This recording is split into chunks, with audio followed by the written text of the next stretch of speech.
Buenas tardes, estimados estudiantes.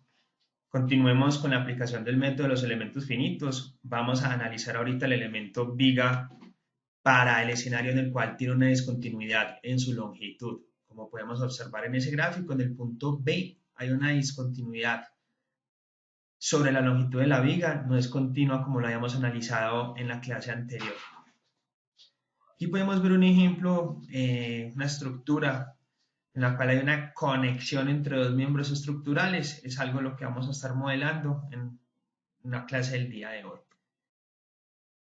Acá quiero que tengamos presente lo siguiente. Estas discontinuidades generan efectos en la viga, especialmente en la pendiente de la curva de deflexión en el punto E. Donde nosotros encontremos una discontinuidad, vamos a saber que en ese punto va a haber un efecto sobre la pendiente en la curva de deflexión.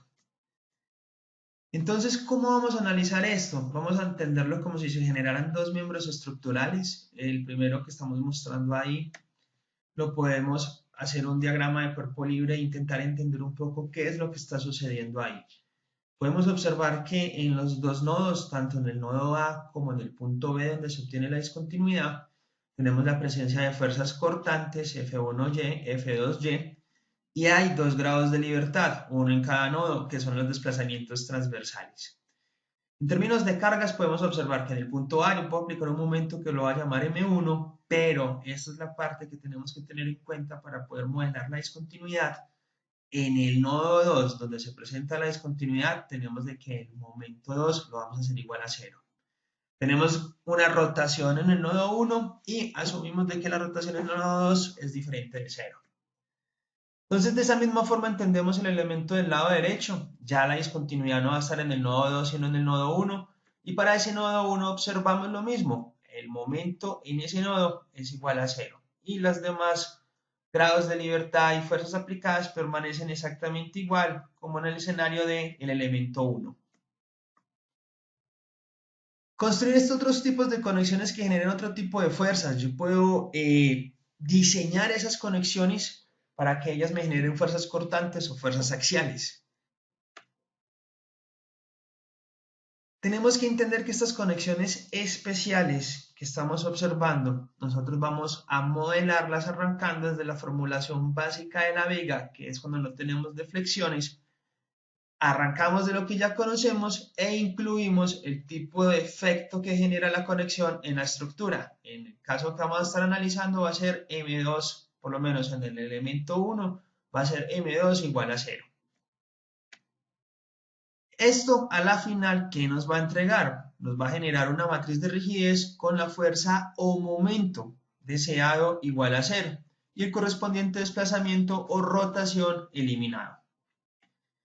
Entonces, como les decíamos, en el nodo 2 tenemos un momento 2 igual a 0 y una rotación diferente de 0. Es necesario partir desde la formulación de la viga cuando no tiene discontinuidad.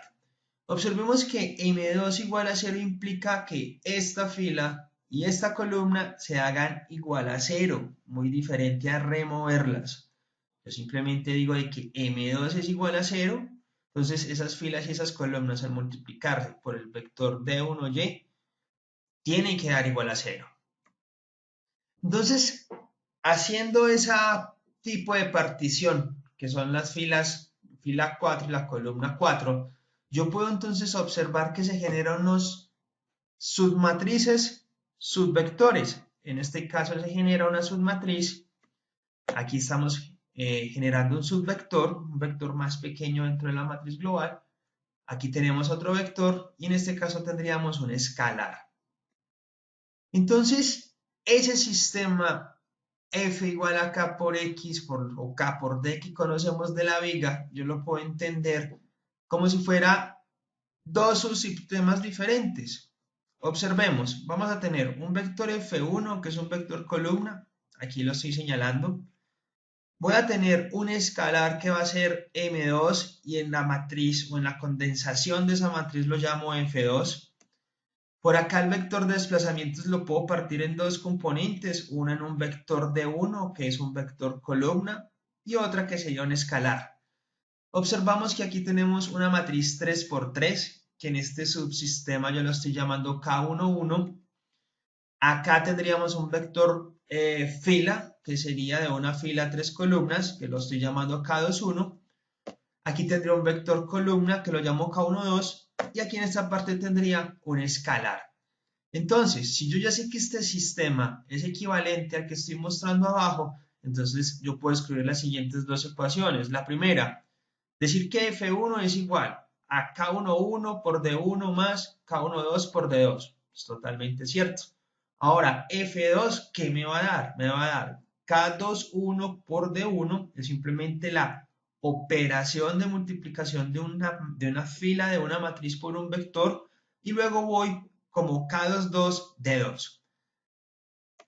Aplicando los siguientes pasos. El primero, determinar D2. D2 lo puedo determinar de F1 o F2, pero es mucho más fácil y práctico determinarlo desde F2. Entonces yo puedo decir que D2 va a ser igual a la inversa de K22, que yo lo conozco, observemos que es un escalar, por F2, que estamos diciendo que es el momento 2, que se tiene que ser igual a 0, y luego va a venir por un vector fila por un vector columna.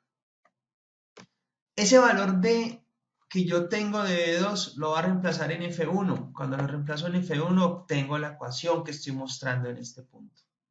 Son productos matriciales, multiplicar matrices por vectores o vectores por escalares para poder obtener una expresión para F1. Cuando nosotros organizamos este sistema matricial y miramos las filas asociadas a M2, o sea, a F2, nosotros podemos escribir el siguiente sistema matricial. Observen, del lado izquierdo tenemos el vector de fuerzas y momentos. Hay dos fuerzas, una en cada nodo, momento 1 en el nodo 1, que es lo que nosotros queremos. Después viene una constante que la hemos estado llamando constante de rigidez, que multiplica ¿qué? Primero, una matriz cuadrada de 3 por 3.